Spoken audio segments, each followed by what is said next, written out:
Hello, and welcome to CISLL Presents, a language and literacy podcast. We are the Center for the Interdisciplinary Study of Language and Literacy at Northern Illinois University. I'm Henry Tomiser, Graduate Assistant for CISLL, and I'm joined today by CISLL affiliate and POP Grant Award winner, Duangkamon Winitkun. Duangkamon is a PhD candidate in the Department of Leadership, Educational Psychology, and Foundations here at Northern Illinois University. Her research centers on Thai teachers' professional identity formation and teaching Thai at the community-based heritage language schools. Welcome, Duangkamon. We're thrilled to have you for this conversation. Hi, Henry. Okay, so just to start off, why don't you tell us a little about yourself and what your educational journey has been like? I'm Duangkamon Winitkun. I'm from Thailand. I'm a PhD student in educational psychology. I had my bachelor degree in French language and literature, and I have a master degree in applied linguistics for English language teaching. Such a different, journey. I have my bachelor and my master in Thailand, and then I taught English as a second language at a university in Thailand for 3 years, and then I applied for a Fulbright foreign language teaching assistantship, and I win the award in 2017. So this award took me to Northern Illinois University, where I taught Thai. So after a year of teaching Thai at NIU, I was interested in educational psychology program, and then the following year, that when I got into the program. So it sounds like you've had a lot of varied experiences with lots of different languages and teaching the Thai language. What was it that first got you interested in language and literacy? I would say I'm quite a rebellious person. As a kid, I really liked science and mathematics, and then I guess the turning point was when I was at the middle school. I grew my interest of language because it's just easy because I don't like my science teacher, and then my English teacher is really cool. She was a cool person, and then I think I watched something on the TV, and then they talk in English language, and then I don't understand anything at all at that time. So I was curious, like, what are they talking about? So, yeah, that when my interest in languages started. Thank you. Why don't you tell us a little about your research? My research, so my current research, I have 3 projects. My first project, of course, is the main project, is my dissertation. So my dissertation is on Thai teacher professional identity formation. CISLL POP grant helped me a lot with this project. So I have a funding to go to Thailand to collect the data with the Thai pre-service and early career teachers. I interviewed 15 of them, and basically my research is on qualitative side rather than quantitative.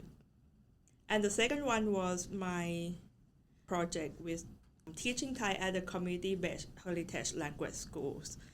It was like my co-advisor asked me, do you want to do this? And I always a person who cannot say no to anyone. I would say yes.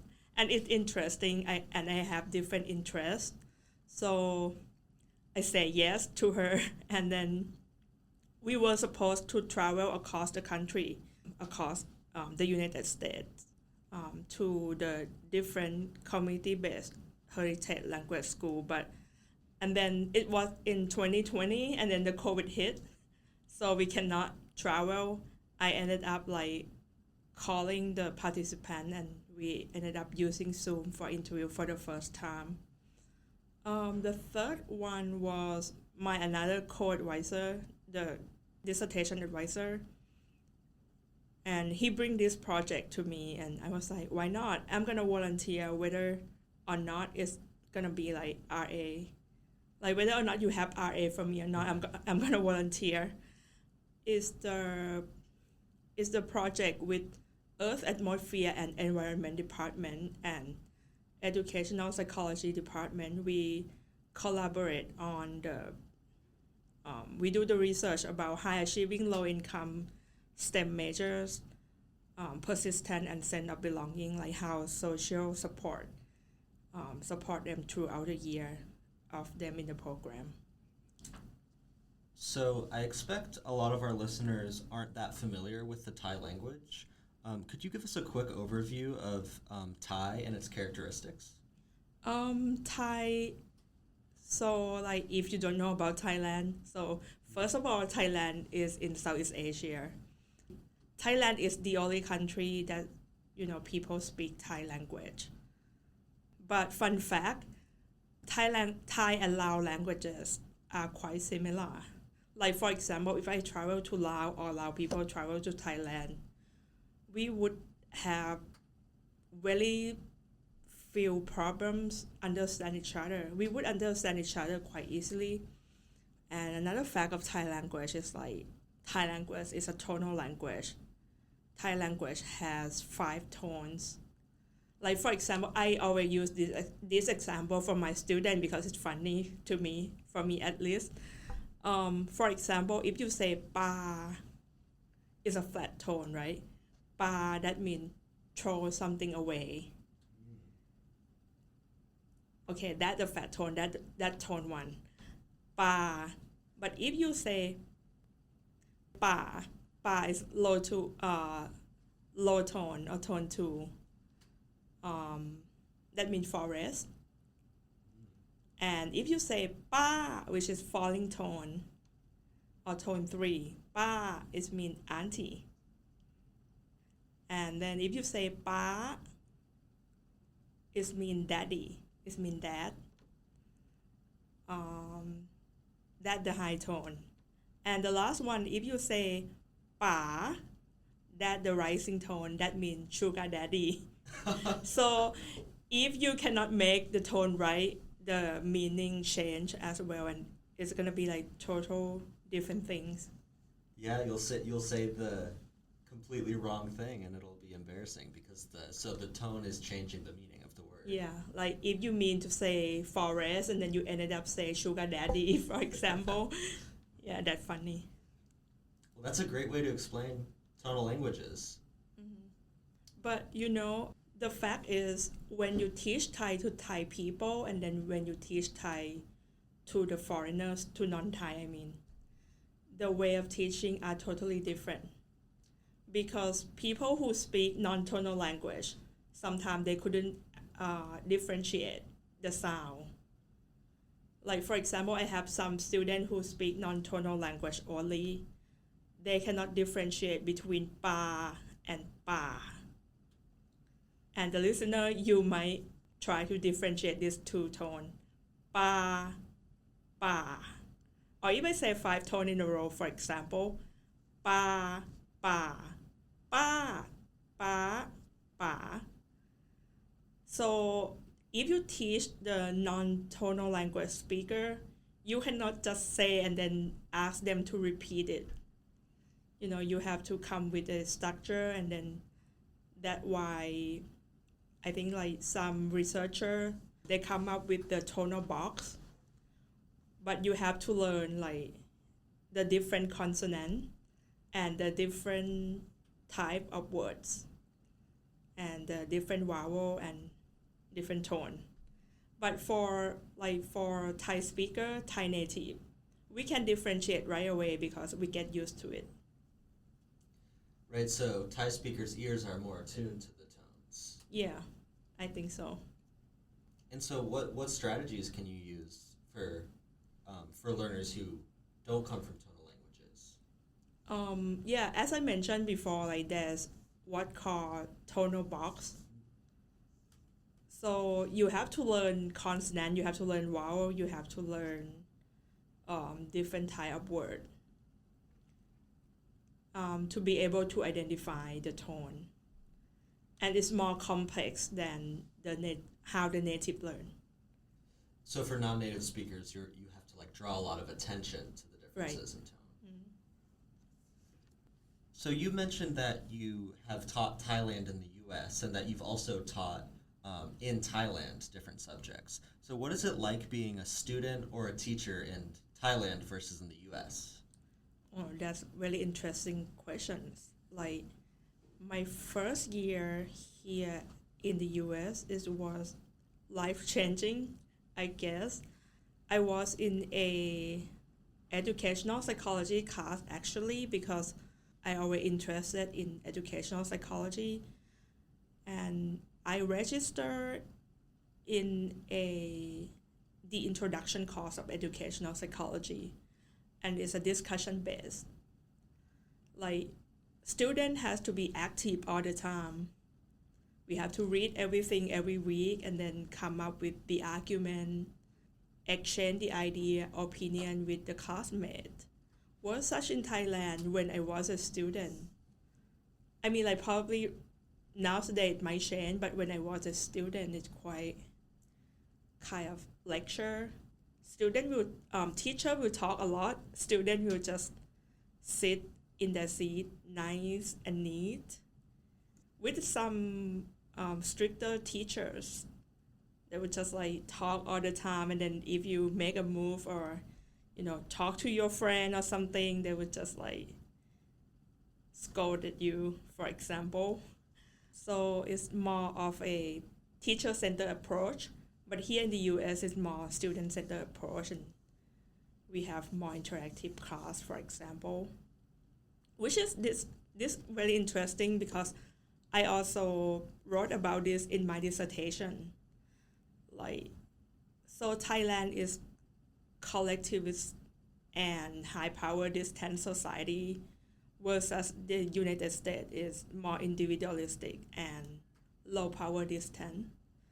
So when I talk about power distant, it means like the power contribution between teacher and student are unequal. For example, in Thailand, teacher will be like Mr. or Mrs. Know All. They know everything, and then you cannot question their knowledge because they are master of knowledge. And then when they give instruction, you just follow it without questions. Versus in the US, I think the first time it was kind of culture shock because when I asked my professor some question and they asked me back some question to make me think, and I was like, why you don't give me why don't you give me the answer? Right. So it's kind of a more interactive, I would say. And then you can question professor idea as well, right? You can challenge the idea. It's not like in Thailand, like when teachers say like 1 + 1 = 3, and it should equal 3. And if you think it's equal 2, you might think you may be wrong. Yeah, so that was kind of a shock. Yeah, it's kind of a shock. Like, I remember I spent many weeks to adjust to the discussion base and like paper writing, academic writing. Because in Thailand, at least when I was student, that was like more than 15 years ago. It's kind of a teacher lecture, and then you take a note, and the assignment would be like more like you have some choice to choose, or the discussion is quite limited. Like, it's not like a long paper that I wrote here. Like, for example, teacher would give me some question and then you should discuss this within like 3 to 5 pages. So in Thailand, it would be like in 1 page or in half page. You just write briefly, or sometimes it's just like a fixed answer for everything. Right. Being a student in the U.S., did you find that you had to like explore different ideas more within your writing, that it wasn't just a fixed answer? Yeah, I have to be more active. Yeah. Like every week I have something to read and then I have to think about it as well. And if I have no idea about it, I have to go to professor or find a tutorial group or email my friend, ask for their input, for example. And what about the differences of being a teacher in the U.S. versus Thailand? Yeah, I still remember like it was a Thai class. It was intermediate Thai class, and I taught. It was like a cultural unit, and I taught about the floating lantern event in Thailand. It was in November where Thai people would make a flower basket and then float it into the river to worship the goddess of water. I remember I talked something about like this tradition begin in Sukhothai era, which is like the ancient era in Thailand. And then student asked something about history. Like the question is really deep. And I was like, I don't know. I'm not, history teacher. So that gave me a lesson learned that everything that you said, you have to do a research. Like you have to explain it because otherwise student will ask you and you cannot give the answer. But in Thailand, like if you say like, oh, this event is start in Sukhothai era, and then student like, okay, Sukhothai era, and then they take note, and then that's it. Yeah, so that's the answer. Yeah, that's the answer. Okay, I have this answer, so I can write it in the exam. It's very interesting the differences between those two education styles. Okay, so I'm interested to know how you feel about the current Thai language system and how other students and teachers might feel. And do you know if there's any effort to change the system or update it? You mean Thai educational system? Yes, the Thai educational system. That interesting question. And then actually I know because I just interviewed my dissertation participants. They were between 20 to 29. They're not over 30 yet. That was my target participants. So mostly they talk a lot about the rapid changing of the world. Like, nowadays you cannot just talk about something and then hope that student will believe you without any question, because student has a lot more access to internet. They have a lot more access to many social medias, or YouTube is very easy. It's just a click. You cannot just say like 1 + 1 is 3 and then hopefully they believe you, right? Because they have so many ways to prove it. They have so many ways to construct the knowledge for themselves. And then my teacher participant, they mentioned a lot about like they have to adjust themselves to keep up with the rapid change of the world as well. So right now they try to do more like interactive classroom, and because of the Ministry of Education, they shift the policy from teacher-centered approach to student-centered approach as well. So the center of the class should be student. It not should be like teacher talk a lot the whole time and then student just take note. So right now it's kind of like shift toward like a project base that student own their project and teacher become a facilitator instead of being a giver of knowledge. So I can see some change in Thai educational system. Yeah, That's extremely interesting. And so you're researching Thai teachers' identities and how they're forming. And so it sounds like they're having to adopt an identity of a facilitator rather than a leader of their own classrooms. And that kind of runs counter to a lot of what's expected in Thai society. So how do you see these teachers navigating that? For younger teacher, I guess it might be easier because they came to the educational system with no or little experience of the old system, right? They just start off with the new policy. But I think like what Thailand still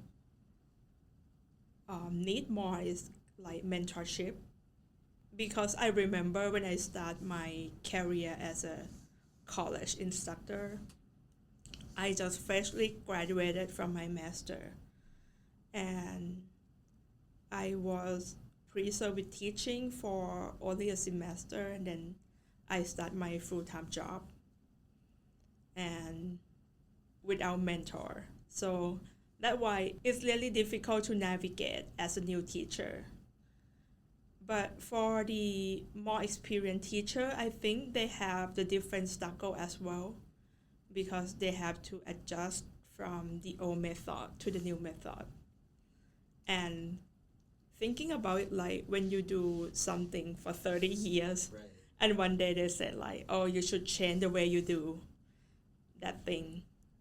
And it's not like you can change overnight, or we can think about like when we first have COVID and everything shift from face to face to online learning, right?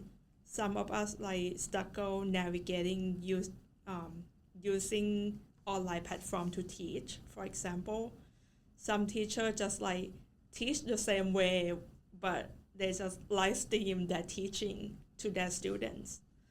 So I think both new and experienced teacher have different struggle.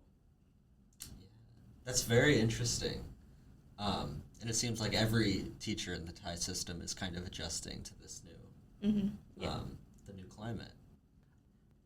What is the state of the Thai language in the United States? That's interesting, because Thai language is not like a dominant language like Chinese, Japanese. So right now in the States, in the United States, not more than 10 universities offer Thai language. And fun fact, NIU is the only school in Illinois that offer Thai language. Wow. So at NIU, we offer Thai language as a foreign language. But actually, there's something that called heritage language as well. And mostly heritage language, Thai as a heritage language, is offered at the community-based language school. And the community-based language school is mostly they are affiliated with Thai Buddhist temple. At NIU, we teach Thai as a foreign language, but interestingly, there's something that called heritage language. And heritage language is the language that people learn at home. They learn by speaking and listening to their family members. And heritage language school is like always, so like for example, in most of the Thai community, there is a Thai Buddhist temple, and at the Thai Buddhist temple, they have Sunday school, and at the Sunday school, they offer Thai language. Sometimes they also offer Thai dancing. They also offer Thai music and Thai culture. So at the temple, at the Sunday school at the temple, they taught Thai as a heritage language, mostly because, people in the Thai community, they came to the temple to make merit or to participate in many kind of activity. They drop their kid at school, and for them to have more of like a structure lesson for them to learn, or sometimes they don't know to do with their kid on weekend. They just drop their kid off at school, or the parent want a few more hours for themselves. So like these kids, they are more fluent in speaking and listening, but for reading and writing, they need help because they didn't learn to read and write at home. They only communicate with their parent with their speaking and listening skills. And throughout the country, like most of the community-based heritage language school affiliate with the Thai Buddhist temple, and that can be a struggle for some learner as well because they didn't practice Buddhism. Interestingly, I found like some participants for that project, they say like, I don't affiliate with, I don't practice Buddhism, so sometimes they hesitate to join the school. Yeah. You mentioned participating and teaching Thai language classes as a process of merit making in the context of Buddhism. Could you say a little more about that? Actually, it's not a process of merit making. Like, for example, so in the past in Thailand, the Buddhist temple is the center of everything. People go to the temple to study because the monk is a teacher. People go to the temple to make merit, or they go to the temple to participate in cultural or religious events, or they even go to the temple to socialize. And that kind of thing in Thailand is kind of fading away, but in the diasporic community, like in the US, people still go to the temple to do those kind of stuff. So they still learn Thai language at the temple. They still join cultural event at the temple, and they still socialize at the temple. Yeah, so even still in the United States, the Thai Buddhist temples are kind of like a center for these communities. Right. I thought it was really interesting how these community-based schools had such high demand, but they were struggling to get the resources that they needed. Do you think you would want to talk about that? Yeah, sure. Like, they don't have enough teacher, for example. They have to ask parents to volunteer. Sometimes they collect small fee from parents to support with the materials. And sometimes people who make merit at the temple give them the money, like donate the money. And they also got like funding from Thai consulate and embassy. And are they getting enough resources, or do they need more? I think in terms of money, they would be okay, but in terms of like resources, like human resources, they need more of a well-trained teacher, because mostly it's like, parents drop off their kid at school, and some teacher at that school just randomly ask them, do you want to teach Thai? Or, do you have time to teach? Yeah. And they're, like, in a year, each year they have, they also have volunteer teacher from Thailand. They would travel here for a semester or for one academic year to teach Thai at this school as well. But it's lack of continuity because after a year they left. Right. Sometimes they make a collection of materials. Sometimes they don't. Sometimes they left the textbooks. But like as I said, like teaching Thai for Thai student and teaching Thai for heritage student or teaching Thai for non-Thai student are totally different. So I guess some Thai volunteer teacher from Thailand, they still like, they might have limited knowledge about heritage learners. And there's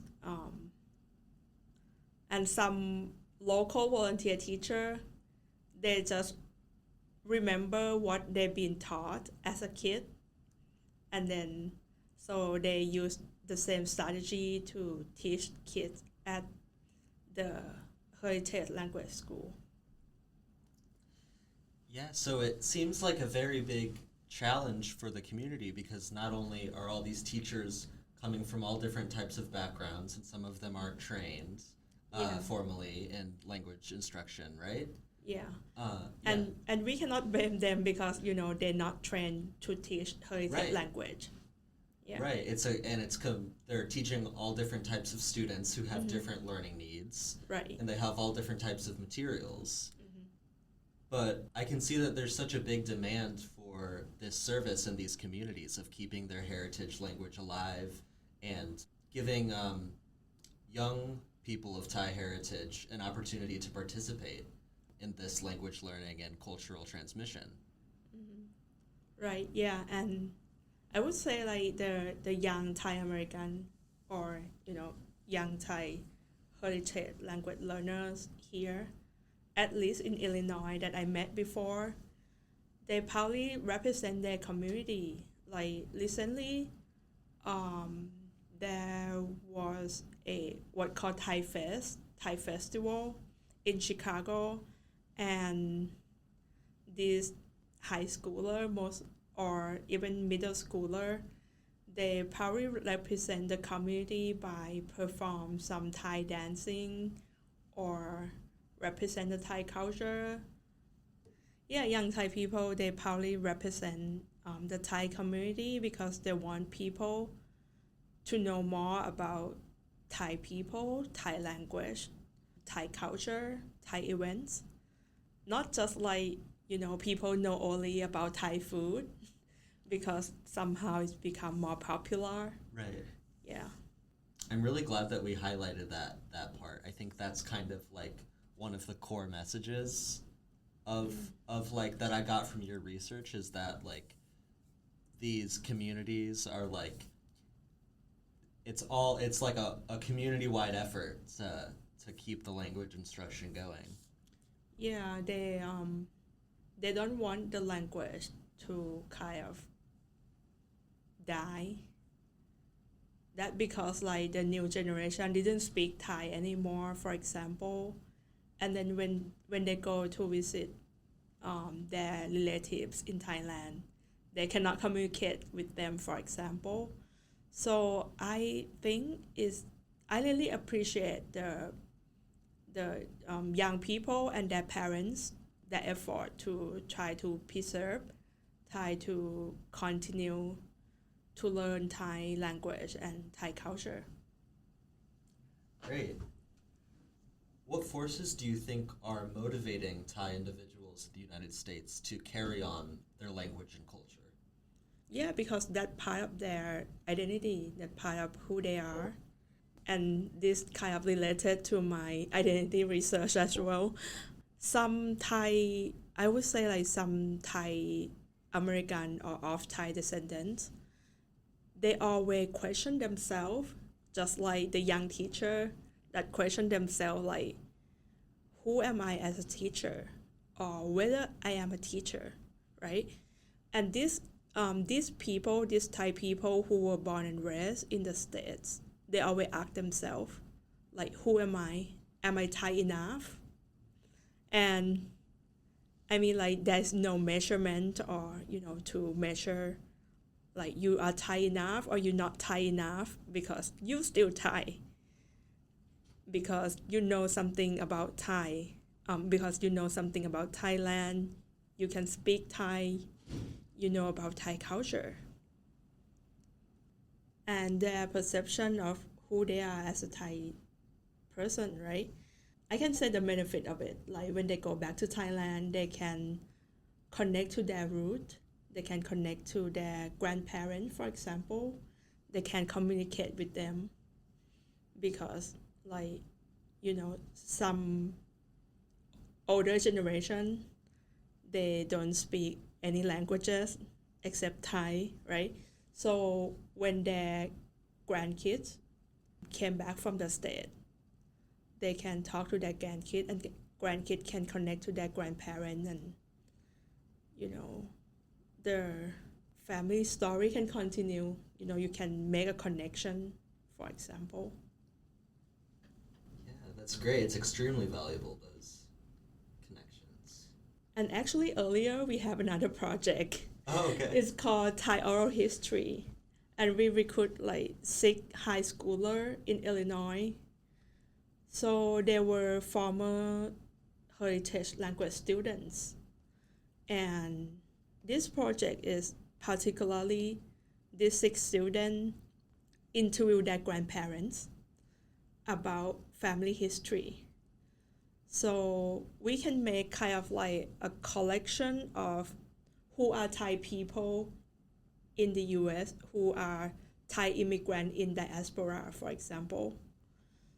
Because like right now the grandparents are in their 70s, 80s, and this project initiated because we don't want the story to gone with those first generation immigrants. So yeah, it's a good project, and we can see the concrete evidence that these high schooler who learn Thai language can communicate with their grandparents to make oral history project. Right, and not only are they learning the Thai language, but they're learning about their roots and who their ancestors are. Yeah, who their ancestry are and who they are. And then they can understand more of their identity. Yeah, that's really cool. That's a really cool project. Tell me a little about your research involving students in STEM. Actually, this is very challenging for me because STEM is a big buzzword. When I saw the word STEM, I kind of freak out because I'm a humanity and social science and language nerd. I have nothing to do about STEM at all. But this is interesting because it's a collaboration between the Department of Earth, Atmosphere and Environment and the Department of Leadership, Educational Psychology and Foundation. And again, my co-dissertation advisor brought this project to me, and then I cannot say no. So I say yes. And this project is particularly about high achieving low income STEM major. This project is particularly about social support, sense of belonging, and persistence of high achieving low income STEM majors. So it's really interesting when we talk about like social support and sense of belonging. For example, me myself as an international student, when I first came here and everything seemed to be so different, and the first thing that come to my mind is like, oh, I don't belong here. I have no support. I have no outlet. And I don't have friends, for example. But that's not true because, and again, luckily because NIU has different kind of center for diversity, equity, and inclusion. Like for example, we have Center for Southeast Asian Studies. We have Center of Black Study, Latino Studies, Asian American Study. And from myself, I'm from Thailand in Southeast Asia, so Center for Southeast Asian Study is kind of an outlet for me. I can join like many kind of events and connect to people from the same region and make me feel belong at NIU. And it's also like a social support when I have, for example, when study getting hard and then I have mental breakdown, I can go to a fun event around the campus. I think that's a good thing about NIU, that we have a lot of diverse group of students and diverse interests. Yeah, so just like these students in this study that you worked on and co-authored, how that social support was like improving their resilience and giving them social capital and avenues to achieve things. Would you say that was kind of the same for you in your involvement on campus?